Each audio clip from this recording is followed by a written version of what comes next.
नमस्कार दोस्तों, मैं अभी लोधी आप सभी का स्वागत करता हूं आपके अपने यूट्यूब सुपर मैथ 4 चैनल में। तो दोस्तों, हम इस वीडियो में रेलवे एनटीसीबी 2025 के एग्ज़ाम क्वेश्चन के बारे में बात करेंगे कि एग्ज़ाम में किस टाइप से या फिर किस टॉपिक से या फिर किस सब्जेक्ट से किस प्रकार के क्वेश्चन बनते हैं, वो सभी के सभी हम इस वीडियो में देखेंगे। क्योंकि दोस्तों, हम इस वीडियो में 2018, 2019, 2024 और 2025 के मॉडल क्वेश्चन पेपर को सॉल्व करने वाले हैं, जिसमें दोस्तों आपके पाँचों के पाँचों विषय कवरेज किए जाएंगे, जिसमें गणित भी होगी, रसायन विज्ञान भी होगी, सामयिकी, प्राचीन इतिहास, रासायनिक जागरूकता, तर्क बुद्धि यानी कि रीजनिंग भी होगी, मैथ भी होगी, जीके, जीएस और करंट अफेयर्स और हिंदी इंग्लिश सभी के सभी होंगे। और सभी के सभी दोस्तों कंप्यूटर पर आधारित परीक्षा के क्वेश्चन ही होंगे, ठीक है ना। तो दोस्तों, सबसे पहले हम बात करते हैं किसकी, हम क्वेश्चन पेपर की। तो ये क्वेश्चन पेपर की इमेज है, हम इस पर सॉल्व नहीं करेंगे, अगल से मैंने टाइप कर रखा है उस पर करेंगे। ये तो मैं आपको केवल बता रहा हूँ, ठीक है ना।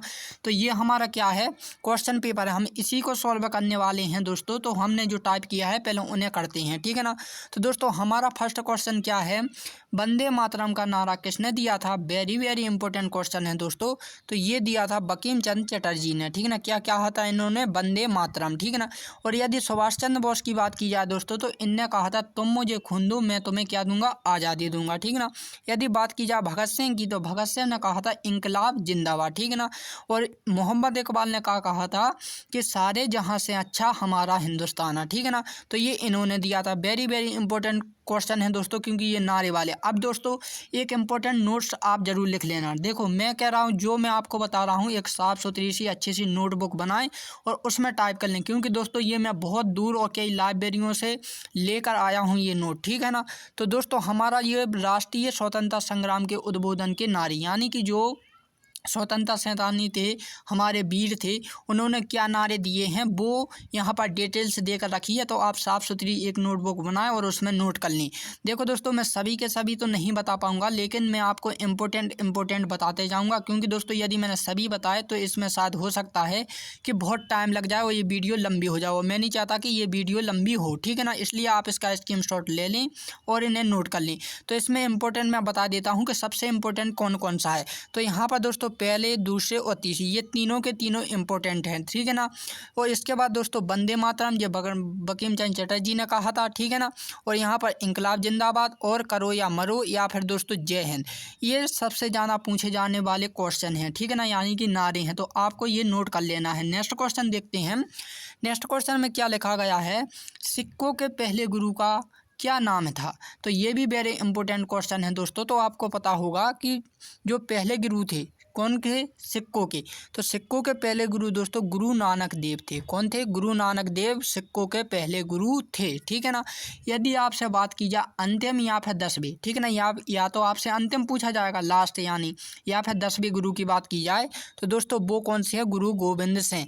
अब हम सिक्कों के गुरु के बारे में थोड़ी डिटेल से पढ़ लेते हैं। एक नोट्स मैं आपको देता हूँ, ठीक है ना, इसे भी आप नोट करें। तो दोस्तों, यहाँ पर पूरी डिटेल्स देकर रखी है, सिक्कों के गुरु एवं उनसे संबंध तत्व। यानी कि दोस्तों कि जो गुरु थे, कितने थे गुरु थे, सिक्कों के 10 गुरु थे। वो किस सन से किस सन तक गुरु रहे हैं, या फिर उन्होंने किस तत्व की स्थापना की है, यहाँ पर पूरी डिटेल्स देकर रखी है। यदि बात की जाए दोस्तों, आपको क्रम से याद रखना है, ठीक है ना, आगे पीछे नहीं करना, क्रम से। क्योंकि दोस्तों ये इस प्रकार का ऑब्जेक्ट भी बनता है, वो पूछेंगे कि सिक्कों के चौथे गुरु का नाम क्या है, तो आपको पता होना चाहिए कि गुरु रामदास, ठीक है ना। इन्होंने कब से कब तक बने थे, तो आपको पता होना चाहिए 1574 से 1581 तक ये गुरु थे, और इनने क्या, अमृतसर की स्थापना की थी, ठीक है ना। इसलिए आपको पूरी डिटेल्स होनी चाहिए पता, यानी कि क्रम से होना चाहिए और कब से कहाँ तक। तो ये गुरु के नाम देकर रखे हैं शुरू में, ठीक है ना, ये वाले। और ये जो डेट देकर रखी है दोस्तों, ये उनका सन है। यानी कि दोस्तों यदि बात करें गुरु नानक देव की, कि गुरु नानक देव कब से कब तक थे गुरु, तो वो थे 1469 से लेकर 1539 तक। कौन थे, गुरु थे, ठीक है ना। इनने किन की स्थापना की थी, सिख धर्म की स्थापना की थी, ठीक है ना। यदि वही बात की जाए, वो पूछेंगे कि 9वें गुरु कौन थे, तो आप कहोगे तेज बहादुर से। फिर आपसे पूछा जाए कि क्या, कि वो कब से कब तक थे, तो आप कहोगे 1664 से लेकर 1675 तक वो क्या थे, सिक्कों के गुरु थे, जिन्होंने दोस्तों औरंगजेब ने फांसी दे दी थी। यहाँ पर ऐसा लिखा है, ठीक है ना, तत्व। तो आपको तत्व याद होनी चाहिए, जो डिटेल्स थी इन्हें आप एक अच्छी साफ़ सुथरी कॉपी पर एक पेज में नोट करें, अगर दूसरे पेज में नहीं, एक ही पेज में दोस्तों हेडिंग डाल के जैसे यहाँ पर लिखी है उसी प्रकार से आप एक ही पेज में रखें, क्योंकि दूसरे पेज में जाएगा तो उतना हमारा दिमाग नहीं चलता। ठीक, नेक्स्ट क्वेश्चन देखते हैं हम। तो नेक्स्ट क्वेश्चन में क्या है दोस्तों, हमारे प्राचीन भारत के वेदों में अर्थवेद के पुरोहित कौन थे? तो ये वेरी वेरी इंपॉर्टेंट क्वेश्चन है दोस्तों। मैं आप लोगों की दृष्टि में एक ऐसे क्वेश्चन लाऊंगा जो आपकी दृष्टि में कभी भी नहीं आए होंगे, ना ही तो आपने देखे होंगे, ना ही तो सुने होंगे, ना ही तो कहीं पढ़े होंगे। ऐसे क्वेश्चन एग्जामों में पूछे जाते हैं, तो वैसे क्वेश्चन मैं आप लोगों के सामने लेकर आ रहा हूँ। तो दोस्तों ऐसा नहीं है कि ये मुझे आसानी से मिल गया, मैं दोस्तों कम से कम 12 लाइब्रेरियों में से दोस्तों इनकी फ़ोटो यानी कि डिटेल्स लेकर आया हूँ। ठीक है ना, तो ये वेरी वेरी इंपॉर्टेंट क्वेश्चन ही है, और सभी के सभी दोस्तों किसके हैं, हमारे उसके हैं प्रैक्टिस सेट के। ठीक है ना, तो यहाँ पर देखो दोस्तों कि हमारे प्राचीन भारत के वेदों में अर्थवेद के पुरोहित कौन है? तो दोस्तों वो हैं ब्रह्मा। कौन है? ब्रह्मा। ठीक है ना, और ये ऋग्वेद के हैं। ठीक है ना, होत्र हैं ये ऋग्वेद के हैं और ये अर्थवेद के हैं। ठीक है ना, यदि बात की जाए दोस्तों कि हमारे प्राचीन भारत में कितने वेद हैं, तो आप कहोगे सर 4, और उन चारों के नाम आप लोगों को पता होंगे ही। ठीक है ना, तो ये वेरी इंपॉर्टेंट क्वेश्चन बनता है इस टॉपिक से भी। तो दोस्तों हम अब इसका एक नोट पढ़ते हैं। तो यहाँ पर दोस्तों वेदों से संबंध ब्रह्मांड ग्रंथ एवं पुरोहितों के नाम देकर रखे। तो यदि ऑब्जेक्ट में पूछा जाए दोस्तों आपसे कि तीसरे नंबर का वेद का क्या नाम है, तो आप कहोगे सर सामवेद। आपको क्रम से याद रखने, क्रम से पूछा जाता है। ठीक ना, यदि बात की जाए दोस्तों पहले नंबर पर, तो पहले नंबर पर आप कहोगे ऋग्वेद हैं, और यदि इनके पुरोहित का नाम पूछा जाए तो आप कहोगे होत्र हैं। ठीक है ना, यदि आपसे ये विकल्प भी पूछ लिया जाता है कभी कभार दोस्तों, सभी बता देता हूँ मैं कि सबसे पुराना वेद कौन सा है, तो आप कहोगे ऋग्वेद। ठीक है ना, ये सबसे पुराना वाला ऋग्वेद है। ठीक है ना, तो दोस्तों आपको वेदों की नाम, क्रम से नाम, ठीक है ना, और दोस्तों उनके पुरोहित का नाम जरूर याद होना चाहिए। ये इम्पोर्टेंट नहीं है, लेकिन दोस्तों पुरोहित वाले और ये वाले दोनों ही दोस्तों इम्पोर्टेंट क्वेश्चन बनते हैं और कई बार रिपीट भी हो चुके हैं। ठीक है ना, इसलिए मैं कह रहा हूँ। अब दोस्तों हम अगला नेक्स्ट क्वेश्चन देखते हैं। तो अगला जो नेक्स्ट क्वेश्चन है कि अस्मक, यहाँ पर ऐसा है। ठीक है ना, अस्मक, ये वाला अस्मक, ठीक है ना, आधा सा है। अस्मक महाजनपद भारत के किस दिशा में था? तो दोस्तों अब मुझे सही सही बताना, क्या इस क्वेश्चन का मतलब आप लोगों को पता है? क्या ये आपकी दृष्टि में पहली बार आया है या फिर आपको कई बार आ चुका है? नहीं ना, तो दोस्तों ये पहली बार आया होगा, मैं समझ सकता हूँ, क्योंकि ये मैंने खुद पहली बार पढ़ी है कि महाजनपद क्या होता है, ये मैं भी नहीं जानता था। लेकिन दोस्तों जैसे कि वर्तमान में, हमारे वर्तमान में दोस्तों अब भारत में कितने राज्य हैं? 28 राज्य हैं। कितने हैं? 28 राज्य। इसी प्रकार दोस्तों प्राचीन भारत में दोस्तों जैसे हमारे 28 राज्य हैं, इसी प्रकार देश में दोस्तों कितने थे? अखंड भारत में, ठीक है ना, 16 महाजनपद थे। अब जो कि दोस्तों हमारे क्या बन गए भारत में? राज्य बन गए 28। ठीक है ना, समझ रहे हैं ना। तो दोस्तों वही बताना है कि जो अस्मक महाजनपद था, यानी कि हम समझते हैं कि ये एक राज्य था। ठीक है ना, तो ये राज्य किस दिशा में स्थित है? तो आप कहोगे दक्षिण दिशा में। कहाँ पर? तो कहाँ पर था ये स्थित दोस्तों? भारत की दक्षिण दिशा में। ठीक है ना, जैसे कि दोस्तों यदि मैं बात करूँ उदाहरण के लिए कि जैसे कि मैं कहूँ आपसे वर्तमान में जम्मू कश्मीर भारत के किस दिशा में है, तो आप कहोगे सर उत्तर दिशा में। इसी प्रकार दोस्तों ये भी क्या था? महाजनपद था। ठीक है ना, जो कि दोस्तों कहाँ पर था? भारत की दक्षिण दिशा में स्थित था। अब दोस्तों जो हमारी यदि क्वेश्चन की बात की जाए दोस्तों, दूसरा एक क्वेश्चन इसी पर बनता है, इम्पोर्टेंट भी है, कि जो महाजनपद थे प्राचीन काल में दोस्तों, जो महाजनपद थे वो कितनी थी उनकी संख्या? तो दोस्तों वो थी आपकी कितनी? 16। किमी 6वीं शताब्दी में। ठीक है ना, कितने थे? 6वीं शताब्दी में दोस्तों 16 महाजनपद थे। किस में? भारत में। ठीक है ना, अखंड भारत में। अब डिटेल से पढ़ते हैं दोस्तों। तो क्या मैं जूम कर कर बताऊं या फिर आपको दिखाई दे रहा हो? देखो दोस्तों यदि मैं जूम करूंगा तो मैं पेन नहीं चला पाऊंगा। ठीक है ना, इसलिए दोस्तों अब मैं जूम नहीं करता हूँ, इतना ही छोड़ता हूँ। ठीक है ना, हम थोड़ा सा जूम करके भी देख लेते हैं एक बार हो रहा कि नहीं। ठीक है ना, हाँ हो रहा है। ठीक है ना, लेकिन मैं पेन नहीं चला पाऊंगा। ठीक, तो देखो ये है 16 महाजनपद। तो 6वीं शताब्दी, यदि क्वेश्चन पूछा जाए आपसे दोस्तों कि 6वीं शताब्दी में कितने महाजनपदों का उदय हुआ था, तो आप कहोगे सर 16। कितनी?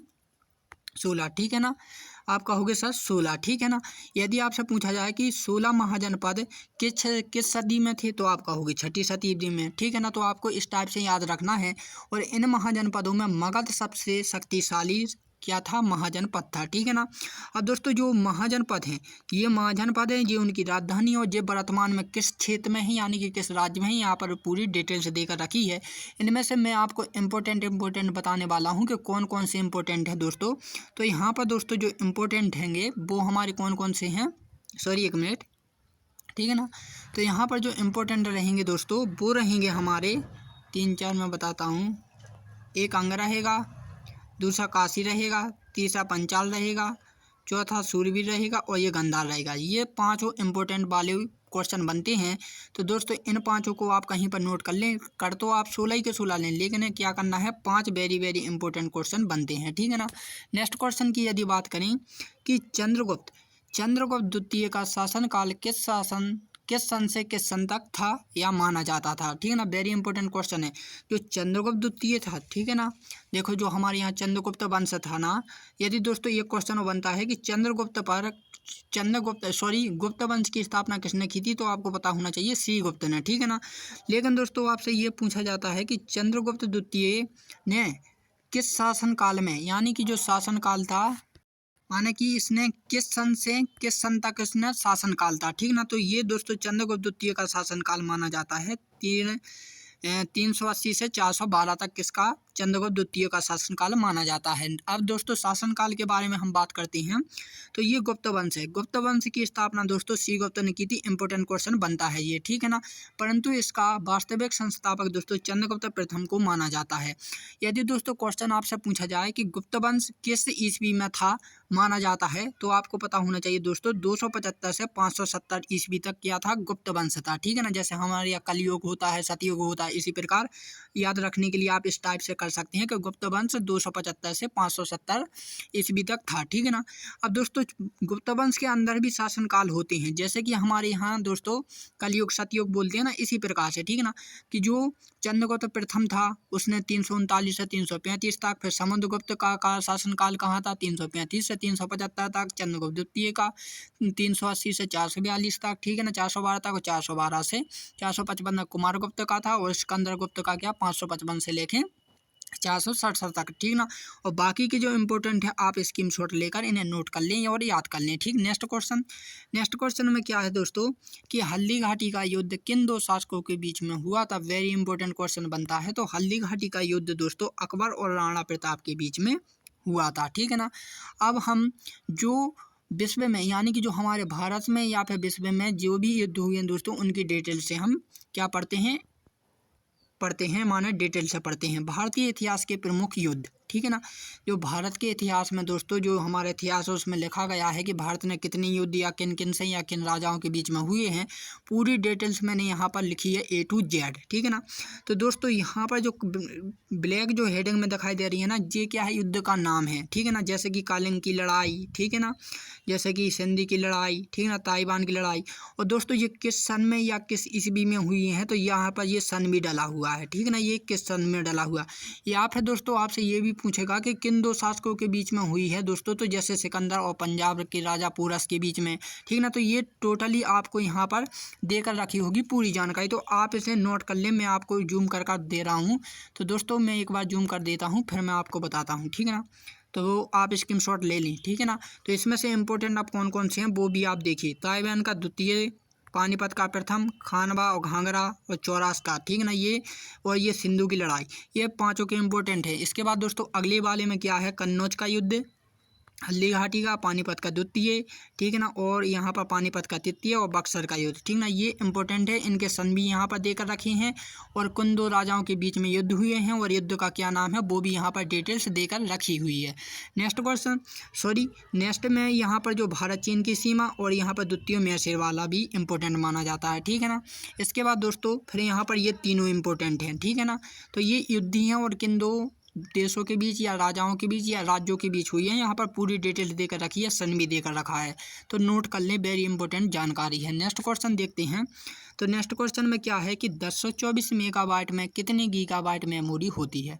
तो दोस्तों आपने GB MB तो नाम सुना होगा, मोबाइल में आता है, किसी के में 1.5 GB, किसी में 1 GB, किसी के में 2 GB 5G। ठीक है। तो यही होता है दोस्तों कि 1 गीगाबाइट में कितना होता है दोस्तों 1024 मेगाबाइट में 1 GB होता है, यानी कि GB को हम दोस्तों क्या बोलते हैं, गीगाबाइट बोलते हैं, ठीक है ना। ये इसके शॉर्ट फॉर्म होता है GB, ठीक है ना। और MB को दोस्तों मेगाबाइट बोलते हैं, ठीक है ना। तो याद रखें। अब हम दोस्तों मेमोरी के बारे में थोड़ा डिटेल से समझते हैं कि एक बिट बराबर होता है बाइनरी डिजिट। तो कंप्यूटर में दोस्तों यदि क्वेश्चन पूछा जाए कि एक बिट में बाइनरी डिजिट कितनी होती हैं, तो 0 1 यानी कि 2 होती हैं, ठीक है ना। फिर ये 8 बिट्स बराबर होती है 1 बाइट्स, ठीक है ना। 1024 बाइट्स बराबर होती है 1 किलोबाइट, ठीक है ना। और 1024 किलोबाइट बराबर होती है 1 मेगाबाइट, जिसे हम MB बोलते हैं। और 1024 मेगाबाइट बराबर होती है 1 गीगाबाइट, जिसे हम 1 GB बोलते हैं। और 1024 गीगाबाइट यानी कि 1 GB बराबर होता है 1 TB, ठीक है ना। TB का मतलब है टेराबाइट, TB माने वो वाली TB नहीं, ठीक है ना। नेक्स्ट क्वेश्चन देखते हैं। नेक्स्ट क्वेश्चन में क्या देकर रखा है। अब दोस्तों हम देखो, ये वाला क्वेश्चन कैसे था, रिलेटेड कंप्यूटर साइंस से। ये वाला क्वेश्चन किससे है, फिजिक्स से, ठीक है ना। तो विद्युत धारा का SI मात्रक क्या होगा, तो सभी जानते हैं विद्युत धारा का SI मात्रक क्या होता है, एम्पियर होता है, ठीक है ना। अब दोस्तों मात्रक की विशेष जानकारी, तो भौतिक राशि एवं उनके मात्रक। तो यहाँ पर दोस्तों ये राशि देखी है, यहाँ पर ये मात्रक है, ठीक है ना। ये अब ये मात्रक है, ये राशि है और ये मात्रक है, ठीक है ना। तो ये सभी की सभी राशियाँ हैं और ये सभी के इनकी क्या है, मात्रक हैं, ठीक है ना। तो इसमें से सभी के सभी इंपॉर्टेंट है। आप एक चार्ट बना लें और कहीं पर एक पेज में और अपने दीवार पर या फिर जहाँ पे आप पढ़ते हैं दोस्तों, आप सामने उन्हें क्या चिपका लें, ताकि आपको जल्दी से याद हो जाए, ठीक है ना। तो नोट कर लें, स्क्रीनशॉट ले लें। मैं आपको ये मिटाकर बता देता हूँ और स्क्रीनशॉट ले लें, ठीक है ना। तो एक बार देख लें, स्क्रीनशॉट ले लिया, ठीक है। आगे चलते हैं। अगला क्वेश्चन क्या है कि सौर ऊर्जा को विद्युत ऊर्जा में रूपांतरण करने वाला कौन सा उपकरण है दोस्तों, तो सौर ऊर्जा। देखो सौर का मतलब है क्या, सूरज वाली। तो सूरज वाली दोस्तों सोलर पैनल ही तो होता है जो कि हमें क्या है, सौर ऊर्जा को विद्युत ऊर्जा में कन्वर्ट कर देता है। यानी कि सूर्य प्लेट देखी होगी, जो सूर्य से ऊष्मा लेती है और फिर क्या हमें करंट प्रवाहित करती है। और लाउड स्पीकर क्या होती है दोस्तों, विद्युत ऊर्जा को क्या है, ध्वनि ऊर्जा में परिवर्तन कर देती है। और ये क्या है दोस्तों, विद्युत ऊर्जा को यांत्रिकी ऊर्जा में, और हीटर भी दोस्तों विद्युत ऊर्जा को ऊष्मीय ऊर्जा में उत्पन्न कर देता है, ठीक है ना। अब देखो रूपांतरण करने वाले ऊर्जा के उपकरण के नाम भी यहाँ पर डिटेल से देकर रखी है। तो ऊर्जा रूपांतरण करने वाले कुछ उपकरण हैं, तो यहाँ पर उपकरणों के नाम देकर रखे हैं दोस्तों। तो ये वेरी वेरी इंपॉर्टेंट क्वेश्चन है, कई बार पूछे जाते हैं, तो आप कंफ्यूज मत होना कि मैं हर कुछ बता रहा हूँ। वेरी वेरी इंपॉर्टेंट है, क्योंकि दोस्तों मैं 12 लाइब्रेरियों में से ऐसे नोट्स लेकर आया हूँ, इसलिए तो मैं आपको बता रहा हूँ कि वेरी वेरी इंपॉर्टेंट क्वेश्चन है। क्योंकि दोस्तों मैं भी कई एग्जाम दे चुका हूँ, ऐसे क्वेश्चन पूछे जाते हैं, ठीक। तो दोस्तों यहाँ पर जो उपकरण देकर रखा है नाम, और यहाँ पर ऊर्जा का रूपांतरण, यानी कि ये कौन सी ऊर्जा से कौन सी ऊर्जा प्रदान करती है। जैसे कि डायनोमा होता है दोस्तों, तो ये यांत्रिक ऊर्जा को विद्युत ऊर्जा में कन्वर्ट कर देती है। और जो विद्युत मोटर होती है दोस्तों, वो विद्युत ऊर्जा को यांत्रिक ऊर्जा में कर देती है। जो माइक्रोफोन होता है दोस्तों, वो ध्वनि ऊर्जा को विद्युत ऊर्जा में कर देती है। जो लाउड स्पीकर है, आपने स्पीकर तो देखा होगा दोस्तों, जो स्पीकर होता है ना हमारा, वो विद्युत ऊर्जा यानी कि जब करंट से चलता है दोस्तों, और वो ध्वनि में कन्वर्ट कर देता है, यानी ध्वनि ऊर्जा में, ठीक है ना। जो विद्युत बल्ब है दोस्तों, वो विद्युत ऊर्जा को प्रकाश या फिर ऊष्मा, देखो जो हमारा बल्ब होता है वो प्रकाश भी देता है, ठीक, उजाला भी देता है, और दोस्तों हीट यानी कि गर्म भी होता है, ठीक, यानी कि ऊष्मा भी प्रदान करता है। इसी प्रकार जो सोलर सेल है दोस्तों, वो सौर ऊर्जा को विद्युत ऊर्जा में कन्वर्ट कर देता है। जो मोमबत्ती है दोस्तों, वो रासायनिक ऊर्जा को प्रकाश या ऊष्मा में परिवर्तन कर देती है। या फिर विद्युत हीटर की बात करें तो विद्युत ऊर्जा को ऊष्मीय में कर देती है। ये प्रकाश में नहीं करेगी, केवल ऊष्मीय में, ठीक है ना। हीटर का काम होता है ऊष्मा देना। और दोस्तों जलता हुआ कोयला कैसे करता है, रासायनिक ऊर्जा को ऊष्मा में करता है। और प्रकाश से विद्युत सेल कैसे करता है, प्रकाश ऊर्जा को विद्युत ऊर्जा में। तो ये इंपॉर्टेंट क्वेश्चन थे दोस्तों सभी के सभी, तो आप इन्हें नोट कर लें, ठीक। नेक्स्ट क्वेश्चन की बात करें तो दोस्तों कंप्यूटर में पासवर्ड के खालिस्तान उद्देश्य से क्या किया जाता है, नेटवर्किंग की जाती है, सिक्योरिटी दी जाती है, प्राइवेसी दी जाती है, सेविंग की जाती है। तो दोस्तों आपके पास जो कंप्यूटर होता है, लैपटॉप होता है, मोबाइल होता है, टैबलेट होता है, उसमें आप दरअसल जो पासवर्ड डालते हैं वो किस माध्यम या फिर किस लक्ष्य को लेकर डालते हैं। क्या नेटवर्किंग के लिए डालते हैं, या प्राइवेसी के लिए, या सिक्योरिटी के लिए, या सेविंग के लिए। तो दोस्तों आप इसलिए डालते हैं ताकि पासवर्ड डला रहे तो हमारा कोई भी मोबाइल चेक नहीं कर पाएगा, यानी कि कुछ भी हमारा डेटा चोरी नहीं कर पाएगा। तो हम कहते हैं सिक्योरिटी के लिए, ठीक है ना। सिक्योरिटी यानी सुरक्षा बल, कवच के लिए, ठीक है ना। तो ऑप्शन नंबर 2 इसका राइट आंसर हो जाएगा। नेक्स्ट क्वेश्चन में क्या है दोस्तों कि इलेक्ट्रॉन पर कितना आवेश होता है। अब देखो दोस्तों यहाँ पर ये माइनस है, ठीक ना, सब पर ये माइनस लगा है, थोड़ा लग नहीं पाया है, लेकिन माइनस है, ठीक। तो यहाँ पर दोस्तों इलेक्ट्रॉन पर जो आवेश होता है वो होता है -1.6 × 10⁻⁻⁹ 19, ठीक ना, पावर में है ये आवेश। तो ये होता है क्या, इलेक्ट्रॉन का आवेश। तो अब आवेश के बारे में आप ध्यान से पढ़ें। तो ये परमाणु के अंग होते हैं, ठीक ना। तत्वों का वह सूक्ष्म कण जिसमें पदार्थ के सभी गुण होते हैं तथा रासायनिक क्रिया में भाग लेते हैं परमाणु कहलाते हैं। परमाणु के 3 मूल हैं, इलेक्ट्रॉन, प्रोटॉन और तथा न्यूट्रॉन। मैंने कहा था कि जो तीनों के तीनों दोस्तों किसके बच्चे हैं, परमाणु के बच्चे हैं, ठीक है ना। अब दोस्तों यहाँ पर ये कर दिया है, ये खोजे किसने खोज की है, ये आवेश दिया, ये द्रव्यमान दिया, ये स्थिति दी है। सभी के सभी इंपॉर्टेंट है, मैं नहीं कह सकता कि कौन सा नहीं करना हो, कौन सा, सभी के सभी करने हैं आपको। खोज भी यदि आपसे क्वेश्चन में पूछ लिया जाए दोस्तों ऑब्जेक्ट में कि इलेक्ट्रॉन की खोज किसने की है, तो आप कह तो सकोगे कि जे थॉमस ने की है। यदि आपसे पूछ लिया जाए कि इलेक्ट्रॉन को किस अक्षर से प्रदर्शित करते हैं, तो ई से, ठीक है ना, E0 से या फिर E- भी हो सकता है, ठीक ना। यदि आपसे पूछ लिया जाए दोस्तों आवेश के बारे में, तो आप कह तो सको तो -1.6 × 10⁻⁻19, ठीक है ना। यदि द्रव्यमान की बात की जाए तो आप ये बोलोगे, और यदि स्थिति के बारे में पूछे जाएगा तो नाभिक के चारों ओर, ठीक है ना। तो इसी प्रकार दोस्तों आपको सभी के क्या नाम, खोजकर्ता के नाम, उनका आवेश, द्रव्यमान की स्थिति, ये सभी के सभी आपको याद होने चाहिए, ठीक। नेक्स्ट क्वेश्चन की बात करें दोस्तों, तो जैसे कि मैंने कहा था कि रीजनिंग और मैथ के, यानी कि अब जो हमारे हिंदी वाले क्वेश्चन थे वो हट चुके हैं, अब हम रीजनिंग और मैथ वाले क्वेश्चन पढ़ेंगे। इसमें मैं आपको प्रैक्टिस के लिए कई सारे ऑप्शन भी दूंगा और कई सारी दोस्तों इमेज भी उपलब्ध कराऊंगा इसी वीडियो में, ठीक ना। तो दोस्तों यहाँ पर हमारा रीजनिंग का निम्नलिखित श्रृंखला का अगला अक्षर ज्ञात करें। तो यहाँ पर एक सीरीज दिखाई दे रही होगी दोस्तों, तो सीरीज से आपको 2 क्वेश्चन पूछे जाएंगे, याद रखना एग्जाम में, ठीक है ना। 2 क्वेश्चन आते हैं सीरीज से। तो यहाँ पर एक सीरीज है दोस्तों, इस सीरीज को सॉल्व कैसे करना है वो आप मुझे बताइए दरअसल, फिर मैं ही आपको बताता हूँ। तो दोस्तों यहाँ पर क्या करेंगे कि देखो, आपको कुछ नहीं करना है दोस्तों, 6 इन दोनों के बीच में अंतर देखिए, इन दोनों के बीच में अंतर कितना है दोस्तों, आप कहोगे सर 7 का अंतर है। यदि हम इन दोनों के बीच में अंतर देखें दोस्तों, तो कितने का चल रहा है, 7 और 5 कितना हो जाएगा हमारा, 12 हो जाएगा, ठीक है ना। तो दोस्तों इनके बीच में अंतर समान नहीं आ रहा है, ठीक है ना। यदि हम इन दोनों के बीच में अंतर देखें दोस्तों, तो 25 यानी 26 आ रहा है। तो इनके बीच में क्या अंतर समान नहीं आ रहा, तो ये वाला लॉजिक तो हमारा लगेगा नहीं। अब कौन सा लगेगा दोस्तों, तो कुछ नहीं करना दोस्तों, इन सभी में क्या है, 2 का इंटू कर दीजिएगा, एक बार 2 का इंटू कर दीजिए। जैसे कि दोस्तों 6 दूनी ये 12 हो जाएंगे, और ये कितने हो जाएंगे, 26 हो जाएंगे, और ये 25 दूनी कितना हो जाएगा, 50 हो जाएंगे, और ये कितना हो जाएगा, 51 को क्या लिख सकते हैं, 101, ठीक है ना। और ये कितना हो जाएगा, 200, यहाँ पर लिख देता हूँ मैं 202, ठीक, यही तो होगा। अब क्या करना है दोस्तों, इसमें कुछ नहीं करना है, इसमें आपको क्या करना है दोस्तों कि 6 में क्या करना, 1 प्लस कर देना है। तो ये 1 प्लस करोगे दोस्तों तो कितना हो जाएगा, 13 हो जाएगा, और इसमें से माइनस का 1 कर देना है दोस्तों, तो ये कितना हो जाएगा, 25 हो जाएगा, और इसमें क्या कर देना, 1 प्लस कर देना, तो ये 51 हो जाएगा। इसमें दोस्तों माइनस का 1 कर देना है, तो ये कितना हो जाएगा दोस्तों, ये हमारा कितना हो जाएगा दोस्तों, ये हमारा होना चाहिए, सॉरी 1 मिनट, यहाँ पर 101 कहाँ से आ गया, ठीक है ना, 101 नहीं होगा, ये 101 नहीं, हमने इंटू कर दिया तो ये आएगा। तो इसमें से ये माइनस करेंगे दोस्तों, तो हमें कितना मिल जाएगा, हमें 201, सॉरी प्लस करना है यहाँ पर, ठीक ना, 203 मिल जाएगा, ठीक है ना। तो 203 ऑप्शन नंबर 3 इसका राइट आंसर हो जाएगा। मुझे लगता है दोस्तों समझाने में तो कहीं पर गड़बड़ी हो गई है, तो मैं आपको फिर से समझाता हूँ, मुझे उम्मीद है कि आप लोग समझ ना पाए होंगे, तो एक बार फिर से करते हैं रिपीट। तो दोस्तों क्या है कि मैं थोड़ा गड़बड़ा गया था, ठीक है ना, इसलिए आपकी समझ में नहीं आया होगा।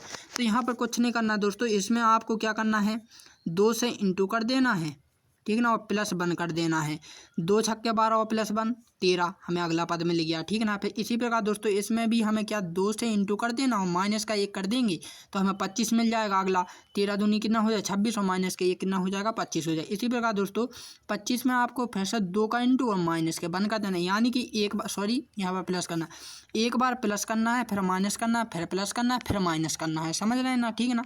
तो ये करोगे 25 दूनी 50, और 1 प्लस किया इतना हो जाए 51। इसी प्रकार दोस्तों इसमें 2 का इंटू और माइनस का 1 करेंगे तो ये 102 हो जाएंगे, और माइनस का 1 करेंगे तो 101 हो जाएगा। अब दोस्तों इसमें भी हम दोस्तों 2 का इंटू करेंगे तो ये कितना हो जाएगा, 202, और प्लस का 1 करेंगे तो ये कितना हो जाएगा, 203 हो जाएगा, जो कि ऑप्शन नंबर 3 में देकर रखा है। तो मुझे उम्मीद है कि आपको समझ में आया होगा। ये सीरीज़ का क्वेश्चन है, सीरीज़ के आपको 2 क्वेश्चन आएंगे एग्जाम में, ठीक है ना। तो मुझे उम्मीद है कि इस टाइप का क्वेश्चन यदि आपको आएगा तो आप बिना ही पेन उठाए सॉल्व कर देंगे, ठीक। तो दोस्तों अब आपके अभ्यास के लिए मैं आपको कुछ क्वेश्चन देता हूँ, तो देखो क्या आपको इस टाइप से दिखाई दे रहा है, वरना मैं आपको जूम करके बताऊंगी, मुझे उम्मीद है कि दिखाई दे रहा होगा। ठीक, तो ये सभी के सभी क्वेश्चन हैं दोस्तों सीरीज वाले, आपको कहीं भटकने की ज़रूरत नहीं है। मैं खुद आपको सब कुछ अप्लाई कराने वाला हूं, क्योंकि दोस्तों हम इन्हीं आगे चल कर इन्हीं क्वेश्चनों को सॉल्व करने वाले हैं। ठीक, तो इसलिए मैं सोच रहा हूँ कि आपको भी दे दूँ, ताकि आप लोग घर पर करते रहोगे, ताकि आपको अंदाज़ा रहे। ठीक ना, तो ये वाले और ये नेक्स्ट वाले हैं। ठीक ना, तो ये भी आप नोट कर लें, स्क्रीनशॉट ले लें। ठीक, एक और है। तो अब हम बात करते हैं दोस्तों क्लासिफिकेशन। ठीक है ना, तो क्लासिफिकेशन नाम के टॉपिक से भी आपको 2 क्वेश्चन बनते हैं। ठीक है ना, यदि आप एसएससी जीडी की तैयारी कर रहे हैं तो 2 तो पूछ ही जाती है इससे। ठीक ना, वरना एक पूछा जाता है बाकी की उसमें। ठीक, तो दोस्तों विषम समूह का चयन करें। अब विषम समूह क्या होता है दोस्तों? विषम समूह का मतलब होता है कि जैसे कि हमें ये 4 ऑब्जेक्ट दिए गए हैं। ठीक है ना, 4 ऑब्जेक्टों में से 3 ऑब्जेक्ट एक समान होते हैं और एक क्या होता है, अगल होता है। जो अगल होता है हमें उसी पर टिक लगाना होता है। जैसे मान लेते हैं ये तीनों एक से हैं, अमेरिका अगल है तो अमेरिका हमारा राइट आंसर हो जाएगा। ठीक है ना, तो ये क्या होता है, मतलब होता है। अब दोस्तों क्वेश्चन करने से पहले हम क्वेश्चन को भी समझते हैं, क्योंकि बच्चे क्वेश्चन में भी कन्फ्यूज होते हैं। तो यहाँ पर विषम की जगह पर दोस्तों आपको असंगत भी दे सकता है। ठीक है ना, क्या दे सकता है, असंगत। तो कन्फ्यूज नहीं होना, असंगत के स्थान पर अलग अलग भी दे सकता है, या फिर भिन्न भिन्न भी हो सकता है, या फिर निम्न 3 में से किसी एक का चयन करें। इस टाइप से भी क्वेश्चन पूछा जाएगा। तो दोस्तों आपको कंफ्यूज नहीं होना, ये सभी के सभी क्लासिफिकेशन के ही क्वेश्चन हैं, यानी कि हम कह सकते हैं वर्गीकरण के। ठीक है ना, तो दोस्तों मैंने अभी हाल समझाया कि किस टाइप से। तो हमें ये 4 ऑब्जेक्ट दिए गए, अब बताइए इनमें से 3 कौन से एक से हैं? तो आप कहोगे सर भारत, पाकिस्तान, नेपाल, ये तीनों एक से हैं और अमेरिका है अगल है। आप कहोगे क्यों? तो उनका कारण भी देना है, ऐसा नहीं कि अपन मन से लगा दे, कारण भी बताइए। तो दोस्तों भारत, पाकिस्तान और नेपाल ये दरअसल तीनों कैसे हैं, इनकी सीमा दोस्तों एक दूसरे से टच करती हैं। कैसी करती हैं, टच करती हैं, टच में रहती हैं। लेकिन अमेरिका इन तीनों से टच में नहीं है, इसलिए दोस्तों ये क्या हो जाएगा, अगल हो जाएगा और ये हमारा राइट आंसर हो जाएगा। अब आपके लिए प्रैक्टिस के तौर पर, तो ये सभी के सभी दोस्तों 6, 7, 8, 9, 10, 11, 12, 18, 19 ये सभी के सभी दोस्तों क्या हैं, आप लोगों के लिए प्रैक्टिस के तौर पर हैं। आप घर बैठे रहकर प्रैक्टिस करिएगा, क्योंकि आगे चलकर मैं इन्हीं क्वेश्चनों को कराऊंगा। मैं बार बार कह रहा हूँ। ठीक, और नेक्स्ट क्वेश्चन भी देखते हैं। तो ये भी आपको सभी के सभी क्या करने हैं, इनमें से छांटने हैं। देखो जैसे कि मैंगनीज है। ठीक ना, ये वाला क्वेश्चन आप लोग करोगे, जैसे पन्नी, भोपाल, पुणे, शिलोंग। तो ये क्या है दोस्तों, सभी के सभी इस प्रकार से करना है कि राजधानियाँ कौन है और राज्य कौन है, इसमें ये बताना था। ठीक, तो दोस्तों ये सभी के सभी आप लोगों को कैसे थे, प्रैक्टिस के तौर पर थे। अब बात करते हैं दोस्तों डायग्राम संबंध वाले क्वेश्चनों की। ठीक है ना, तो ये जो क्वेश्चन आते हैं दोस्तों, तो ये भी आपको 2 क्वेश्चन आते हैं एग्जाम में। ठीक ना, पूछने के लिए। तो दोस्तों यहाँ पर देखो जिला, राज्य और देश, ये 3 वर्ड दिए गए हैं। इन्हें हमें क्या बनाना, वेन डायग्राम बनाना। तो वेन डायग्राम बनाने का दोस्तों अच्छा तरीका मैं आपको बताता हूँ। तो अच्छा तरीका ये होता है दोस्तों कि इन दोनों के बीच में संबंध स्थापित किया करें पहले आप। ठीक है ना, कि दोस्तों जो जिला और राज्य है, ठीक है ना, जिला और राज्य में आखिरकार क्या संबंध है बीच में? तो आप कहोगे सर जो राज्य है, ये राज्य है नीला वाला। ठीक है ना, नीले वाले को हम राज्य से प्रदर्शित कर रहे हैं और जिले को हम काले वाले से कर रहे हैं। तो आप कहोगे सर जो जिला है, जिला क्या है, राज्य के अंदर आता है कि नहीं? ठीक है ना, और जो राज्य आप क्या बचा हमारा देश, तो देश का संबंध दोस्तों आपको किससे देखना होता है, जिला से भी और राज्य दोनों से। तो दोस्तों आप क्या कहोगे कि जो जिला है वो राज्य के अंदर होगा और राज्य किसके अंदर होता है, देश के अंदर होता है। तो इस टाइप से डायग्राम बन जाएगा। ठीक है ना, तो ऑप्शन नंबर 2 इसका राइट आंसर हो जाएगा। ठीक, अब दोस्तों आप लोगों को प्रैक्टिस के तौर पर कितने वाले क्वेश्चन दिए हैं, तो ये अभ्यास के लिए ये सभी के सभी दोस्तों पहला, दूसरा, तीसरा और ये सभी के सभी आपको अभ्यास के तौर पर दिए गए हैं। ये डायग्राम वाले क्वेश्चन है, तो आपको डायग्राम वाले क्वेश्चन आएंगे 2, मैंने पहले ही कहा है। ठीक है, तो आपकी इनकी प्रैक्टिस ये वाले सभी के सभी आपको प्रैक्टिस के तौर पर है। आपको भटकने की ज़रूरत नहीं, आपको कहीं सर्च करने की ज़रूरत नहीं, बुक उठाने की नहीं, मैं आपको सब उपलब्ध कराऊंगा। ठीक, तो दोस्तों अब हम बात करते हैं अगले क्वेश्चन की, जिसे हम कथन और निष्कर्ष क्वेश्चन बोलते हैं, जिसे हम सिनोलॉजी या फिर न्याय निगम के क्वेश्चन भी कहते हैं। ठीक, तो निम्नलिखित प्रश्नों को समझते हुए कथन और निष्कर्ष को अगल कीजिए। तो ये क्या है, कथन है और ये हमें निष्कर्ष दिया। ये दरअसल पूरा का पूरा दोस्तों क्वेश्चन ही है। ठीक, ये क्या चल रहा है, क्वेश्चन चल रहा है। क्वेश्चन के अंदर दोस्तों ये वाला मेन क्वेश्चन है और मेन क्वेश्चन का ये क्या है, आंसर भी उसी क्वेश्चन ने देकर रखा है। तो ये आंसर दरअसल दोस्तों सही देकर है या फिर गलत है, तो ये हमें बताना है किसे, क्वेश्चन को। ठीक है ना, तो दोस्तों अब हम इसे समझते हैं कि करना कैसे होता है या फिर इसका मतलब क्या होता है। तो दोस्तों मान के चलिए न्याय निगम, न्याय का मतलब क्या होता है? न्यायालय, ठीक ना, न्यायालय यानी कोर्ट। कोर्ट में क्या होता है दोस्तों? एक जज होता है। जज में क्या होते हैं? 2 वकील होते हैं। एक ये वकील हो गया, एक ये वकील है, ठीक ना, आप समझ जाना वकील ही है ये, ठीक। दोस्तों ये क्या है? एक कैदी है।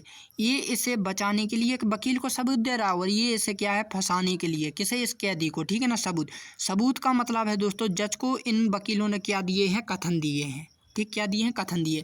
अब दोस्तों जो जज है वो इन कथन यानी कि सबूत के आधार पर क्या निर्णय लिया है उसने, ये समझ लीजिए जज ने इस कथन के अनुसार ये वाला निर्णय लिया है। तो दोस्तों निर्णय का मतलब है निष्कर्ष लिया है, ठीक ना। तो अब हमें बताना है कि क्या जज ने सही निर्णय लिया है या फिर गलत लिया है, ये हमें क्वेश्चन को बताना होता है। अब तो समझ गए ना, अब मत बोलना कि समझ में नहीं आया, ठीक ना, बहुत बारीकी से मैंने समझाया है। तो दोस्तों इनके लिए हमें डायग्राम की आवश्यकता पड़ती है। तो दोस्तों कथन से हम डायग्राम बनाएंगे। तो दोस्तों समुच्चय तो आपने सभी ने पढ़ा होगा, ठीक ना, 12th 10th 11 12th में है, ठीक ना। तो यहाँ पर हम क्या बनाएंगे? डायग्राम बनाएंगे कि सभी एस बाई में है, यानी कि जितने भी एस हैं दोस्तों वो किसके अंदर हैं? बाई के अंदर है। यही तो बोल रहा है ना कि सभी एस बाई हैं, ठीक है ना, यानी कि जितने भी एस हैं वो किसके अंदर हैं? बाई के अंदर हैं, ठीक ना। सेकंड में क्या बोला? कुछ एच बाई हैं, यानी कि चलो हम एच भी बना देते, कुछ एच क्या है? बाई हैं, यहाँ पर एच है। देखो जो ब्लैक वाला है वो एस के अंदर नहीं जा रहा लेकिन बाई के अंदर जा रहा। बाई के अंदर क्यों जा रहा है? क्योंकि यहाँ पर कुछ एच हैं, क्या? बाई, ठीक है ना। तो ये हो जाएगा, ठीक है ना, यहाँ पर यहाँ एच और बाई दोनों शामिल हैं। तो दोस्तों अब हमें निष्कर्ष बताने यानी निर्णय बताना है कि क्या वकील ने सही निर्णय लिया। तो यहाँ पर बोल रहा है कि सभी एच बाई हैं, तो ये गलत हो जाएगा। दोस्तों यहाँ पर कुछ ही एच बाई हैं, सभी के सभी नहीं है, कुछ हैं। तो फर्स्ट वाला निर्णय जो वकील ने लिया था वो गलत लिया। नेक्स्ट क्या बोला? कुछ एच बाई हैं। जी हाँ, यहाँ पर देखो जो बाई हैं वो कुछ एच हैं और कुछ बाई हैं। तो दोस्तों सेकंड वाला सही है, यानी कि दोस्तों हम कह सकते हैं वकील ने केवल क्या लिया है दोस्तों? सेकंड वाला अनुसरण करता, यानी सेकंड वाला सही निर्णय लिया था, ठीक। तो नेक्स्ट क्वेश्चन देखते हैं, सॉरी नेक्स्ट नहीं, इसी के आप क्या है प्रैक्टिस के तौर पर दोस्तों, ये छठा, ये सातवां, ये आठवां, तो इन्हें आपको प्रैक्टिस के तौर पर है तो आप कमेंट करके बताना इन क्वेश्चनों को, ठीक है ना। आप प्रैक्टिस करते रहना, कमेंट करो चाहे ना करो, लेकिन मैं आपको यही बताऊंगा। तो दोस्तों अब आपकी चलती है मैथ वाले क्वेश्चन, ठीक है ना। तो मैथ वाला क्वेश्चन दोस्तों बोर्ड मास के नियम से आता है एक क्वेश्चन, ठीक है ना। किसके नाम से? बोर्ड मास के नाम से। तो बोर्ड मास का नियम क्या बोलता है दोस्तों कि सबसे पहले हमें क्या करना होता है? ब्रैकेट को सॉल्व करना होता है। तो ये ब्रैकेट के अंदर है, तो दोस्तों ये कितना हो जाएगा? 4 चौके 16 हो जाएगा, ठीक। ये कितनी बार कट गया? 4 बार, समझ गए ना, ठीक है ना। इसी प्रकार दोस्तों ये भी ब्रैकेट है, तो ये कितना हो जाएगा? 6 हो जाएगा। इसके बाद दोस्तों हमारा क्या कहता है अगला कि ब्रैकेट सॉल्व करने के बाद दोस्तों हमें भाग वाले चिन्ह की डिजिट को क्या सॉल्व करना होता है। तो क्या यहाँ पर भाग का चिन्ह? जी हाँ ये है। तो ये कितना हो जाएगा? 3 दूनी 6, हम जेब को तो हम लिख लेते हैं 6 प्लस इंटू, और ये कितना हो जाएगा? 3 दूनी 6 यानी 2 बार। अब दोस्तों भाग के बाद दोस्तों फिर हमें देखना होता है क्या इंटू वाला कोई निशान है। यदि इंटू वाला कोई चिन्ह है तो उस वाले डिजिट को सॉल्व करना होता है। तो दोस्तों ये 4 हम पेजियों को तो लिखेंगे, ठीक है ना, और ये कितना हो जाएगा? 12। अब दोस्तों उसके बाद हम प्लस माइनस कुछ भी कर सकते हैं। तो ये कितना हो जाएगा दोस्तों? 16 हो जाएगा। क्या 16 किसी ऑप्शन में? जी हाँ, ऑप्शन नंबर 4 में है, तो इसका राइट आंसर क्या हो जाएगा? 16 हो जाएगा। मुझे उम्मीद है कि आप लोगों को समझ में आया होगा बोर्ड मास का नियम, ठीक है ना। बोर्ड मास का नियम एक बार और समझ लें, इसके बाद मैं आपको समझने का तरीका और पूरी डिटेल्स भी देने वाला हूं अगले पेज में, ठीक है ना। तो दोस्तों बोर्ड मास का नियम क्या बोलता है कि सबसे पहले यदि किसी भी समीकरण में दोस्तों ब्रैकेट है तो हमें ब्रैकेट के अंदर वाली समस्या को सॉल्व करना होता है। उसके बाद दोस्तों फिर हमें क्या भाग वाली चिन्ह को समझना होता है। उसके बाद दोस्तों हमें इंटू वाले को करना होता है, फिर प्लस माइनस इन दोनों को कभी भी कर सकते हैं, ठीक है ना, यानी कि इन तीनों चारों के बात करना होता है ये वाले, ठीक। तो समझ गए ना। अब दोस्तों बोर्ड मास के नियम का ये डिटेल्स रही। तो दोस्तों बोर्ड मास का नियम ये यहाँ पर दिया है, तो आप संक्षेप में पढ़ लें, स्क्रीनशॉट ले लें इसका। मैं थोड़ा यहाँ पर रोक कर रखता हूँ ताकि आप लोगों को अच्छे से समझ सको, ठीक है ना। तो ये बोर्ड मास का पूरा नियम है। आपको पता है बी का मतलब ब्रैकेट होता है, ओ का मतलब ऑफ का मतलब है यहाँ पर इंटू, डी का मतलब डिवाइड यानी कि भाग, ठीक है ना, और एम का मतलब होता है मल्टीप्लिकेशन यानी कि गुणा, और ए का मतलब होता है एडिशन यानी कि योग, और एस का मतलब होता है सब्स्टिट्यूशन यानी कि अंतर यानी माइनस, ठीक है ना। तो यहाँ पर पूरा बोर्ड मास का नियम लिखा है, तो आप कर लें। अब जो प्रैक्टिस के तौर पर मैं आपको देने वाला हूँ दोस्तों, तो ये बोर्ड मास पर आधारित प्रश्न रहेंगे, क्वेश्चन रहेंगे जो आपको प्रैक्टिस के तौर पर रहेंगे। तो ये सभी के सभी जो क्वेश्चन हैं दोस्तों प्रैक्टिस के तौर पर हैं, ठीक है ना। ये मैंने किए हैं सॉल्व सभी के सभी जब मैं तैयारी करता था, अब लेकिन मैं आप लोगों के हवाले करता हूँ, ठीक ना। तो ये भी सभी के सभी क्या है आप लोगों को सॉल्व कर कर बताना है, ठीक है ना। ये वाली तो ये घर पर बैठे करते रहना, कोई जल्दी नहीं है, ठीक है ना। अब दोस्तों हम बात करते हैं प्रथम 10 प्राकृतिक संख्याओं का योग कितना होगा। यानी दोस्तों जो संख्या पद्धति वाले सिस्टम नंबर वाले टॉपिक होता है दोस्तों, उससे भी आपको 2 क्वेश्चन बनते हैं मैथ में, ठीक है ना। तो दोस्तों यहाँ पर प्रथम प्राकृतिक संख्या आया है 100। तो दोस्तों प्राकृतिक वाला हमें फॉर्मूला याद होना चाहिए तभी कर पाएंगे। तो वो क्या होता है n+1/2। ये किसके लिए होता है? प्रथम प्राकृतिक यानी प्राकृतिक संख्याओं के लिए, प्रथम नहीं प्राकृतिक, ठीक है ना। तो दोस्तों यहाँ पर क्या बोला है कि n का मतलब यहाँ पर क्या है दोस्तों 100 है, ठीक है ना। तो 100 और +1 अपॉन में कितना है 2 है, ठीक है ना। तो ये हो जाए, जब हम इसे सॉल्व करेंगे दोस्तों तो हमें इसे 101 मान लेते हैं, ठीक है ना। और आपस में इंटू करेंगे दोस्तों तो ये टोटली कितना आ जाएगा दोस्तों, हमारा आ जाएगा 50 आ जाएगा, ठीक है ना। आ जाएगा 50 आ जाएगा, इंटू आप कर लेना, ठीक है ना। फॉर्मूला मैंने बता दिया है कि कैसा कैसा करना है। तो ये हमने कैलकुलेशन की है, तो ये कितना आ गया 5050 आ गया, ठीक है ना। तो ये इसका राइट आंसर हो जाएगा। अब दोस्तों ये इसकी डिटेल्स है, यानी कि ये क्या है फॉर्मूले हैं, ठीक है ना। सभी के सभी प्राकृतिक के लिए, अभाज्य संख्या के लिए, विषम सम सभी के सभी के लिए क्या है दोस्तों, ये एक प्रकार की क्या है डिटेल्स है पूरी की पूरी जो आपको देकर रखी है मैंने, ठीक है ना। पूरे के पूरे फॉर्मूले हैं यहाँ पर, कहीं के भी सिस्टम नंबर से क्वेश्चन आ जाए तो आप बड़ी ही सरल तरीके से कर सकते हैं। अब दोस्तों ये जो क्वेश्चन है आप लोगों को क्या है प्रैक्टिस के तौर पर देकर रखे हैं, तो ये सभी के सभी की प्रैक्टिस करना है और आपको जितने हो सके उतने करना, बाकी के फिर मैं आपके पीछे आ ही रहा हूँ बताने के लिए, ठीक। तो दोस्तों ये वाले क्वेश्चन भी सभी के सभी करना है, एक भी नहीं छोड़ना, जितने आपसे हो सके उतने कीजिएगा, ठीक है ना। और भी बाकी कहीं से मिल जाए तो वो भी आपको छोड़ना नहीं है, ठीक है ना। अब दोस्तों आपको एक आएगा सरलीकरण को हल करें, यानी कि जो समीकरण होता है समीकरण को हल करने के लिए भी आता है जिसकी पावर सेम होती है, ठीक है ना। तो यहाँ पर दोस्तों हमें 4 डिजिट देकर रखे हैं दोस्तों, जिनकी 4 की पावर कितनी है 662 है, ठीक है ना। वो 4 डिजिट, तो दोस्तों जब भी आपको क्या हो सेम डिजिट हो बिल्कुल दोस्तों, उनकी पावर भी सेम हो, आधार भी सेम हो, तो आपको कुछ नहीं करना होता दोस्तों। वो क्या है 4 की पावर कितनी है, जैसे 62 है, ठीक है ना। तो ये कॉमन ले लीजिए, तो कॉमन लेंगे दोस्तों तो यहाँ पर क्या बचेगा 1 + के 1 + के 1 + के 1, ठीक है ना, यही तो बचेगा। फिर हम क्या करेंगे 4 की पावर 62 को जो तो लिखेंगे और ये क्या है प्लस कर लेंगे तो ये कितना हो जाएगा 4 हो जाएगा।